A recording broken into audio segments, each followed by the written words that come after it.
Jai, one and all. The topic we are going to study today is electrostatic potential due to a point charge. Since we have already studied electrostatic potential, what do you mean by this?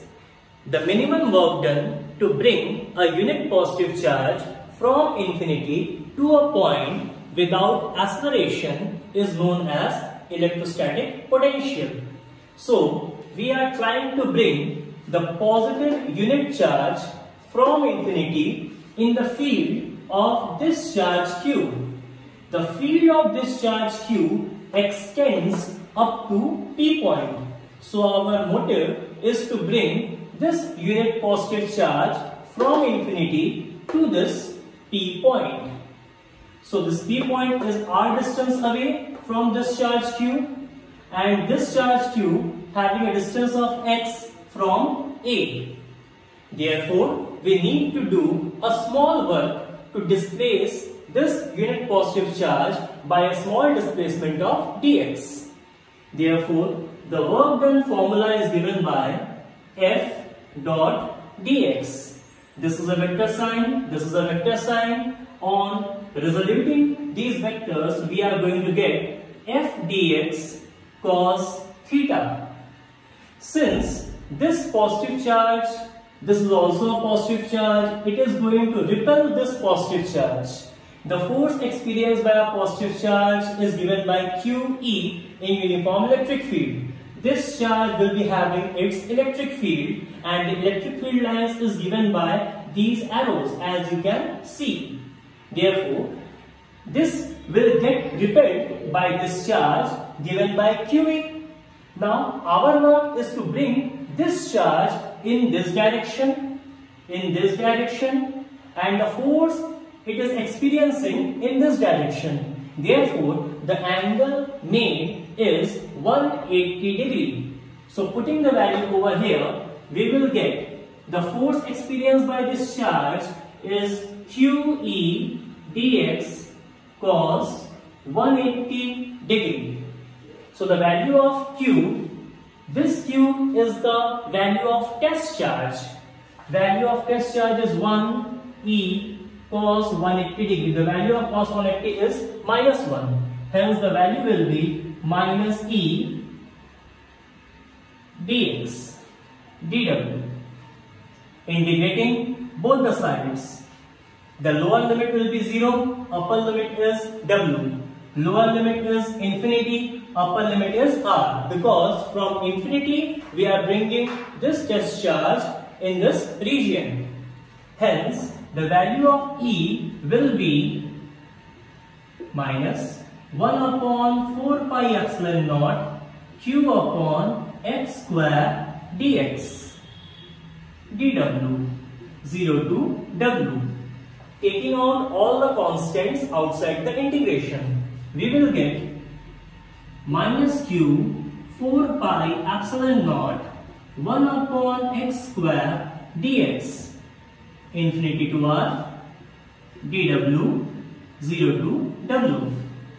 Again, if this goes upward in numerator, we are going to have q upon 4 pi epsilon naught with negative sign, integration infinity to r x to the power minus 2 dx dw 0 to w. Hopefully you have noted down this. I am just erasing it.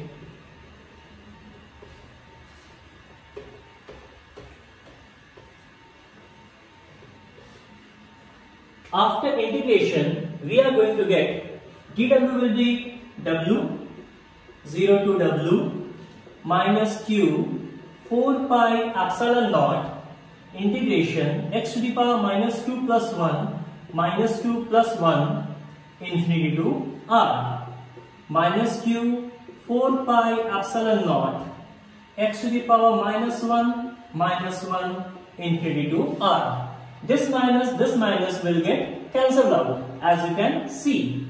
Therefore, this will be written as q upon 4 pi epsilon naught 1 upon x infinity to r q upon 4 pi epsilon naught upper limit minus lower limit. Putting this over here, upper limit minus lower limit. 1 upon infinity is equals to 0. Therefore, the final value which we are going to get is Q upon 4 pi epsilon naught R.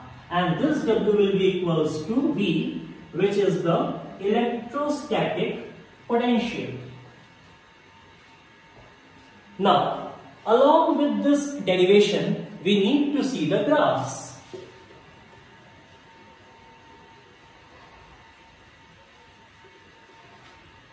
Since we have used the formula E, the formula of E equals to 1 upon 4 pi epsilon naught Q upon R square. In short, we can say E is inversely proportional to R square, whereas from this formula V, we can say V is inversely proportional to R. If we draw a graph which represents E and V in y-axis and distance R in x-axis, then the graph will be as such. This is the graph for E and this will be the graph for V. This is the graph for E. It will be a more deeper graph. As you can see, E is inversely proportional to R square, whereas V is inversely proportional to R. So the graph will not be that deeper. This will be your V. And this graph will be possible if Q is greater than 0, means Q is positive. But if we go for the Q is negative, for that we can have E and V. This is your R.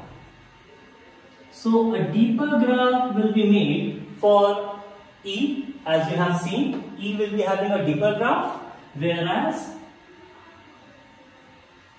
V will be having a lower graph, or you can say a less deeper graph with respect to E. This graph which is a less deeper with respect to E, as you can see in the graph itself.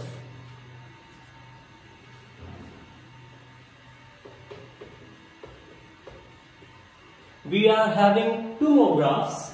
Suppose if in the question they ask you to draw a graph of V with respect to 1 upon R. If Q is greater than 0,